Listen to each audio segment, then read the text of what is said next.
Welcome, welcome to the welcome to the Score Business Showcase. I'm your host, Steve Geyer, and my co-host is Marianne Croce.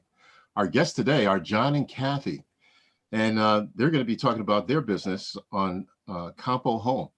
But before we do that, let me introduce Marianne Croce. She's going to talk about Score for a moment. Yeah, you know how much I enjoy talking about Score, Stephen.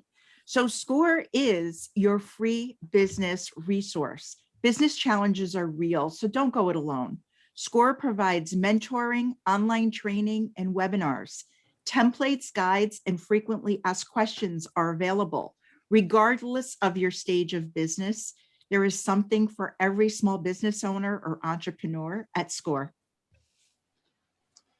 So, Jon and Kathy, what does your business actually do? Morning. Morning. Actually, what we do is we build and construct custom furniture, and we wrap it in grass cloth, which is a natural wall covering. So we're doing basically custom furniture building for interior designers and end use customers for their homes. Yeah. That That's really, yeah, that sounds so interesting. On your website, it says beautiful hand wrapped grass cloth furniture. So how did you get started in that? Well, we like to call it the tale of two nightstands. And I'll let Kathy pick this up, but basically, our nightstands on each side of our bed were just kind of makeshift things that she had. And I think I was complaining about it one day, and she said, I'm gonna look for nightstands. We're gonna find new nightstands. And so I'll let you take it from there. So I had place cards in place. I've had an interior design business since 2002, and very often it's a question of I can make decisions for other people, but I can't really do it so well for myself. So it takes me much longer because I don't have the objectivity. So we had these nightstands, and Jon finally said, look, I need a real nightstand to put my things on, like utilitarian purposes. I need a nightstand. And I found the ones I wanted, but it wasn't the color I wanted. It wasn't the size I wanted. And I showed the picture to Jon, and he said, well, I can build that for you. And I said, great. So that's how it started. He built one. I think it was more like, can you build this? And I said, I'm not sure. And she said, sure you can. Here you go. Yeah. And so that's kind of how it started. So I figured out a way to build this nightstand. Build a drawer. And then how did it come to the wrapping thing? I think you were. So the piece I wanted was wrapped in grass cloth. And so I thought, I'm an interior designer. I have access to the materials. I ordered some material and I just tried a few things. There were no tutorials on how to do this. Right. Like I looked, there was no instruction. So it was really trial and error. I tried different adhesives. I tried different techniques. It's kind of like wrapping a package. But there are a lot of very precise cuts. And so after a while, I just mastered what would be my technique. And we did the nightstands. And once they were done, my clients started to ask me if we could build something for them. He's very crafty, so So that's kind of how it started. So and then we realized there was a market for it. We made these nightstands, and believe me, they're not the nightstands or the other products that we build today. I mean, ours are like the very first ones. There's all kinds of flaws. We've gotten so much better. We have the babies, the test models. But that's how we got into it. That's how we began. It started that way. That's interesting. Now, any particular maybe major challenges that you guys faced and that you had to overcome in your journey? Yeah, absolutely. Where did we start? Yeah. So our business is comprised of two departments. I'm the builder, she's the wrapper. And makes me sound cool, but it's not that kind of wrapper. And so I had to figure out how to build a product that she could wrap, meaning that the joinery of the product had to be a specific way. Like if you build a piece of furniture, right? You put it together with screws, with dowels, whatever you're going to use. you assemble the whole thing and it's done, then you finish it. Well, this is a different process. We had to figure out, I had to figure out how I can give her the table almost in pieces where she could wrap these things and then I could assemble it. But the problem is you got to hide the joinery of the piece to make sure it's strong. So that was a very problematic puzzle to solve. And I couldn't always deliver it to her in that way. And so sometimes I would have to go to her and say, look, I have to put this together like this. Can you wrap it like that? And then of course she had the challenges of figuring out how to wrap it if I was joining certain pieces. And every new design is different. So once you have Right. a model or a template for one particular thing, it doesn't mean you're done. Right. So you're doing a desk this week, it's wrapped differently than a console table. Then, so each time there's a new design, we have to do this all over again.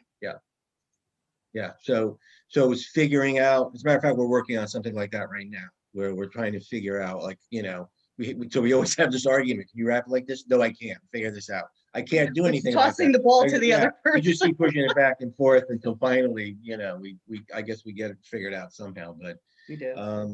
that's only one challenge. I mean, there were many other challenges we could talk about it, if you want to keep going. There was the challenge of shipping, because these are products that might go to Texas, California. They get shipped like all over the place. And, as as entrepreneurs, and I use that word loosely because I don't really consider us entrepreneurs. I just consider us two people that, work hard for a living, and our own bosses. But so, you tend to wear many hats when you work for yourself. And so one of the hats that we were wearing was the shipping hat, packaging these things up. And And- that's the challenge of that is shipping furniture is a very different experience. Well- It's not like throwing a package in USPS and off you go. It's, there's freight, there's some things go ground, some things go freight. Packaging and, crating and cartoning. And in the beginning, there was a lot of that we were trying to do ourselves, Yeah. but it's like it's a whole area of expertise in and of itself. That whole And that process whole process was very a huge interesting. educational experience. It was probably Yeah. the biggest learning curve for us, Right. with a lot of, issues along the way, a lot of problems along the way. And it still presents a challenge. And you'd end up with this beautiful piece, right? You say, wow, you stand it back and look at it and say, this is really great. How the hell are we going to get it Yeah, to like, Texas? We put things on our car. I mean, there are cartons that we suddenly realized after they were packaged, they wouldn't fit in our vehicle. And we're there and the package is there. It's They gotta be can't put it picked up. back in because they can't fit it through their door. Right. And so what do we do with this? So like we have You're a on the couple, phone calling yeah, every friend you know. with a big SUV, hi, we're over here. Yeah. So packaging was a big challenge. Yeah, it sounds like putting the pieces to the puzzle together. Yes, indeed. A lot of collaboration and teamwork, communication and teamwork between the two of you. And I imagine, different businesses have those nuances of with challenges. What skills do you think that you need to be a successful entrepreneur? Well, I would say for the first thing is you have to be tenacious. I think it's very easy to, when you're starting a new business, I think it's very easy to get discouraged when you hit your first like really big challenge. And I think the first inclination is to wonder if, I wonder if I shouldn't have done this, if it was a bad idea, I'm not well suited to this. But the first thing is to question yourself. And I think what you have to do is like take a look at the challenge, accept that it's a disappointment, and realize that like, okay, so how am I going to do this differently next time? How could I address this? Because I believe if you're an entrepreneur, if you have your own business, they're going to continue to be challenges rolling down the hill. There isn't going to be a day where that stops. So you have to just accept that as part of it and be able to be tenacious about how can I solve this? And if I can't do it, can I find someone else to help me with it? Like maybe this is outside of my scope of work. And that's where a business, like, an organization like SCORE might be of assistance. Like if you're hitting a a challenge that you just don't feel equipped for, you know, there are resources that can help you. Don't abandon the whole idea. Don't throw up your hands and say, this was a bad idea. Yeah, and I'll jump in there with SCORE because I had 2 SCORE mentors for my other business, and I have to say, it's absolutely invaluable to a business owner to go and speak to people who are themselves experienced business people in many different aspects of business, and to have a mentor that can not only advise you and decipher and problem solve, like, and help you to grow your business that way by solving the problems that you have. In addition to that, they're a great support, a wonderful support. I mean, SCORE is like such a great organization. Sometimes I'm beside myself with thinking like why people don't utilize them more, like business As a owners don't. resource. Yeah, because I mean, you can make an appointment with them, go in and sit down and talk to them, and just get things off your chest, you know, and realize that, well, you're not alone. You're not the only person going through this. And I think You're wearing multiple hats, and that's a difficult thing to do.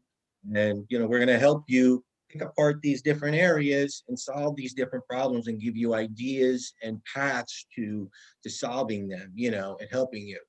And so I think SCORE is invaluable. And then speaking to one more point about being an entrepreneur and that kind of thing, I think the other part of it is a mindset. So I'll use as an example a friend of mine who is an employee, and after 20 years he lost his job. It was during COVID, and so he's out there. He's looking for work. Now, he's a wonderful guitarist. I mean, that really was part of his job.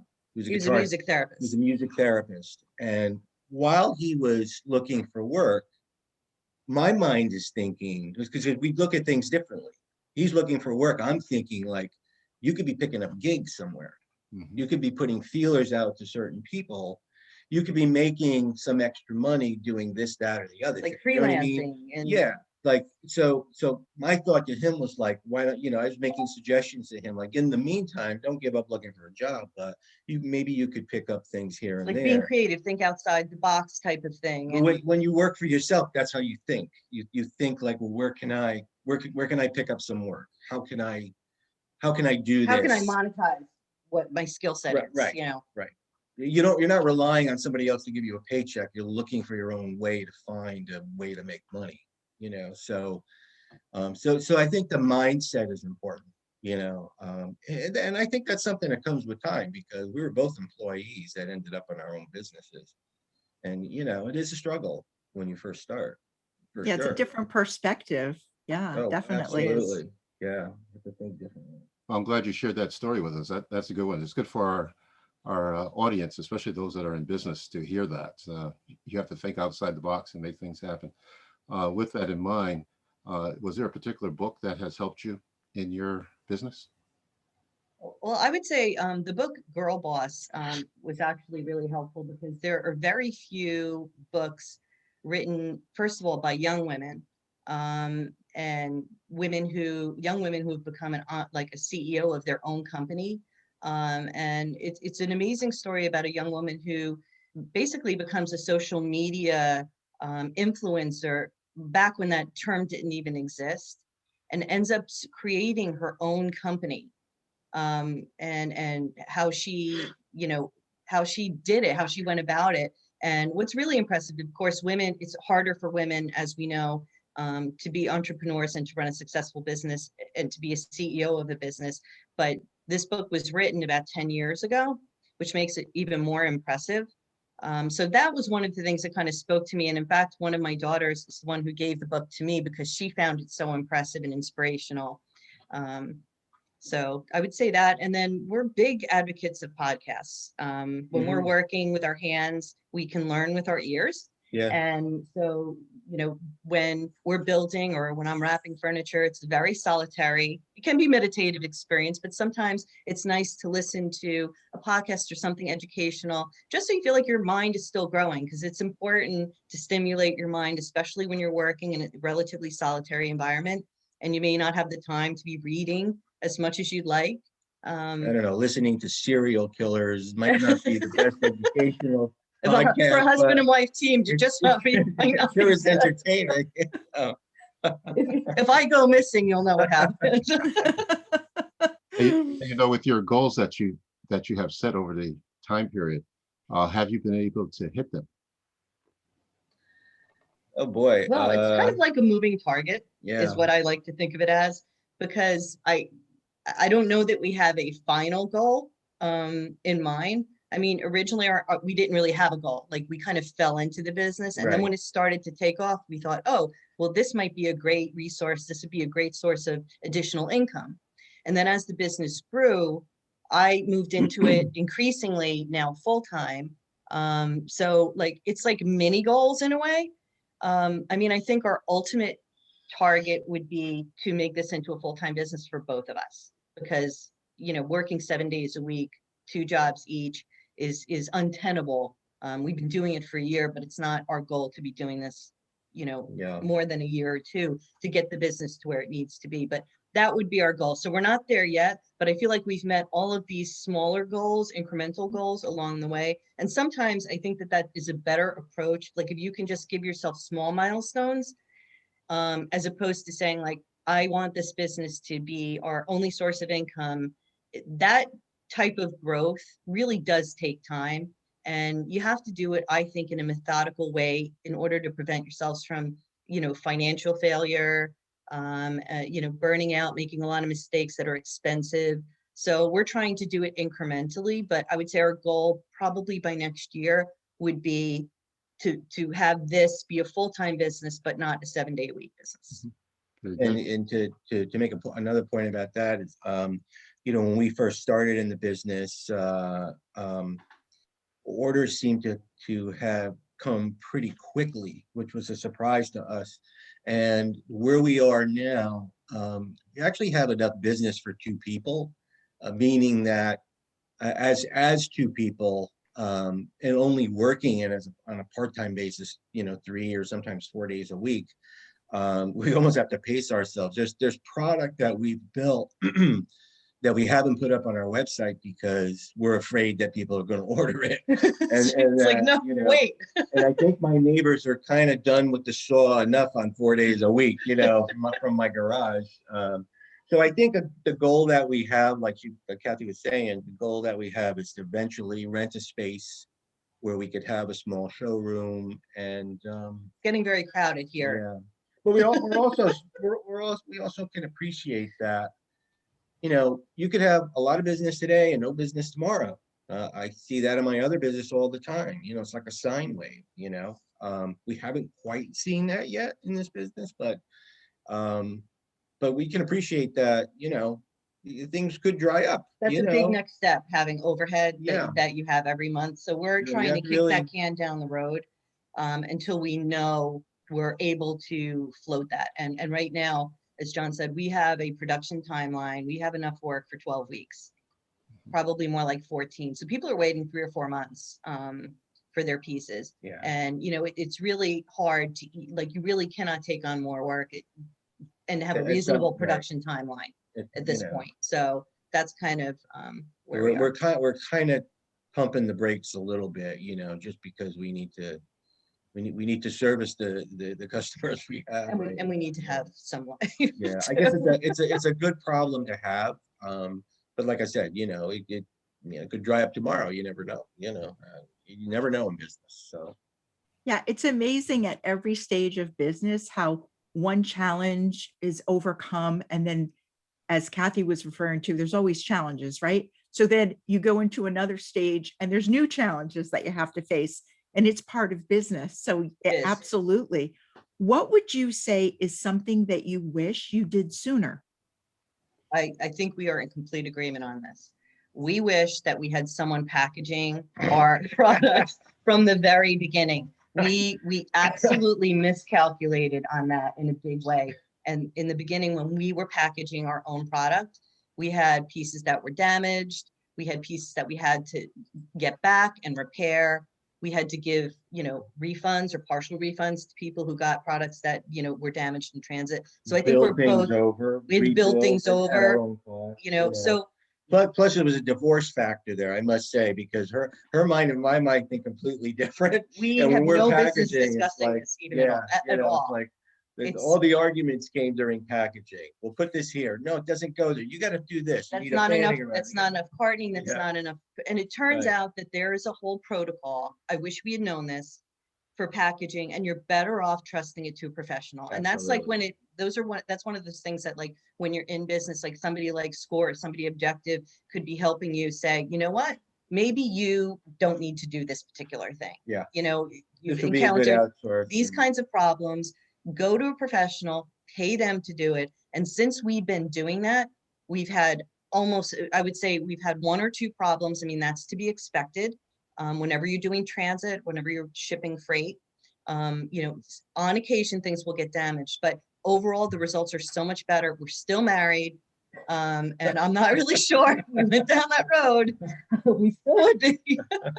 But that was something we did argue about and we really should have done earlier. And much to her point about being tenacious in business, she's really the one that's responsible for finding the people that could help us get it packaged cost effectively.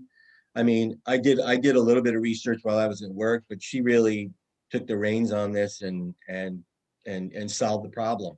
I mean, and it's really been a blessing for us, because you know, If something happens to those people, I We- don't know what's going to happen with us. Just saying, we, they go out of business. It might be a game changer.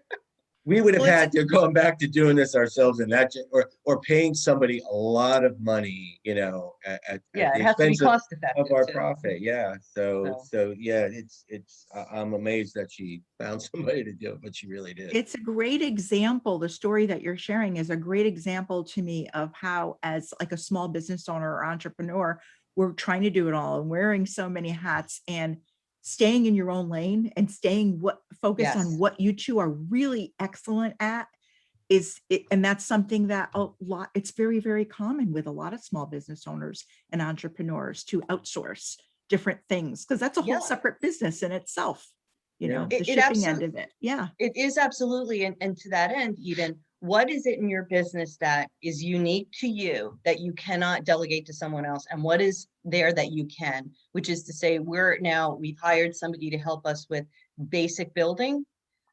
So he's not doing like drawers or anything like that, but he's doing some things that are pretty straightforward to help us get ahead of our production timeline. Yeah. So that's Yeah. been helpful. That, like, we looked at it and said, okay, I do the wrapping. It's kind of a specialty. You're building drawers. That's kind of a precise thing. What can we outsource to help ourselves move along so that our production timeline could shrink a little bit? We So- found someone to actually do the simple bills to make the structure, the bones of the piece, you know, based on my instructions, and that has helped a lot, because we've been able to farm a lot of equipment, a lot of pieces to him to do these simple bills, and then they come back into me, you know, and then I take it from there. She wraps. But see, and that's the other thing. It's like, in Okay. order to grow, you have to examine those types of components in your business and say, okay, what do I have to do? And what can I reasonably and cost effectively outsource to someone else without really impacting my bottom line? Because otherwise you can't get ahead of yourself. You know, you really have to look at how you can grow the business in a manageable way. You know, John and Kathy, there's so many things that are going on in our lives and also in the world. Has your business had to pivot anywhere along the line? Ooh, pivot. Well, I would say, you know, it's an odd question, because COVID has presented a couple of challenges for us. Yeah. Initially, with everyone staying home, it actually really helped our business. Yeah. Our business grew exponentially, almost ahead of us, Right. because people were home and they were spending more time there, so they needed a desk, or they had time to think about where they'd want to put that console table or these end tables. And so The other side of that is that, you know, material started to disappear. I mean, you know, that's the where, downside. where we would get some of our material locally, excuse me, some of it we ordered online and had shipped into us.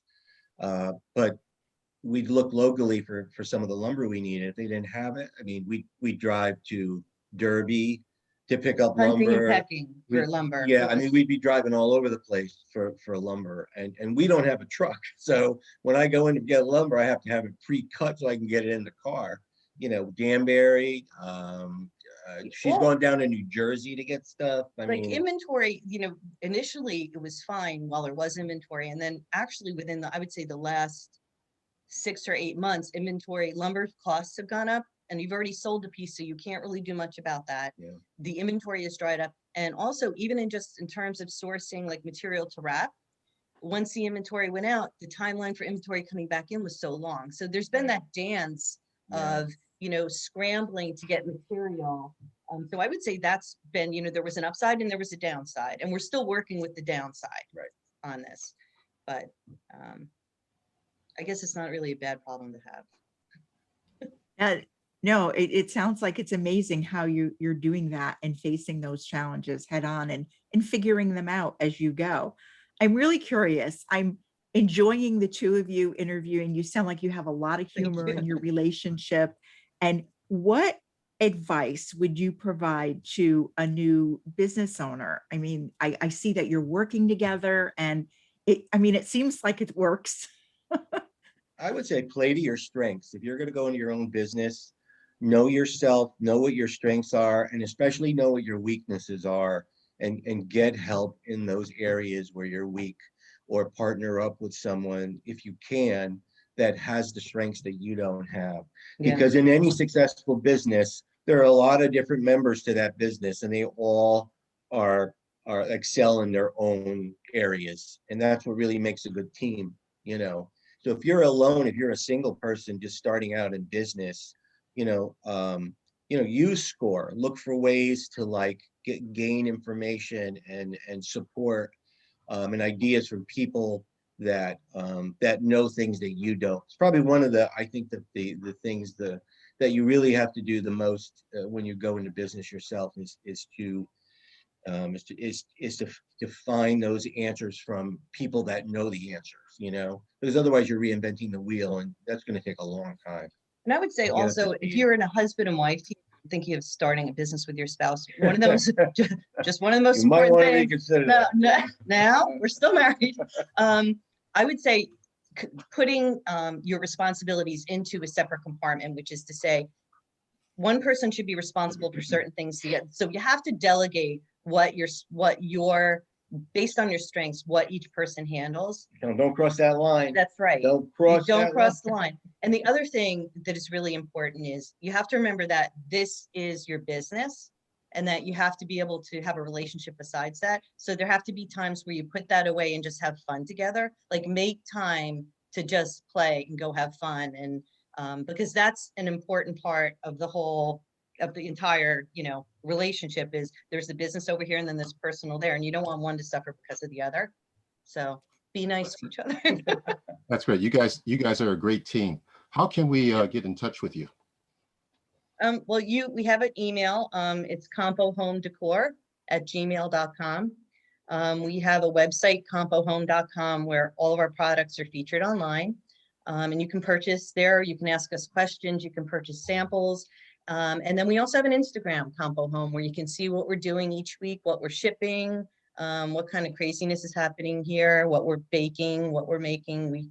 We're big foodies. So there's lots of interesting stuff on there too. Well, thank you very much for the time that you've taken with us today. We appreciate it. Thank And you. to our Thank you. audience out there, all right, thanks for watching, and to your business success. It was a pleasure. Thank you.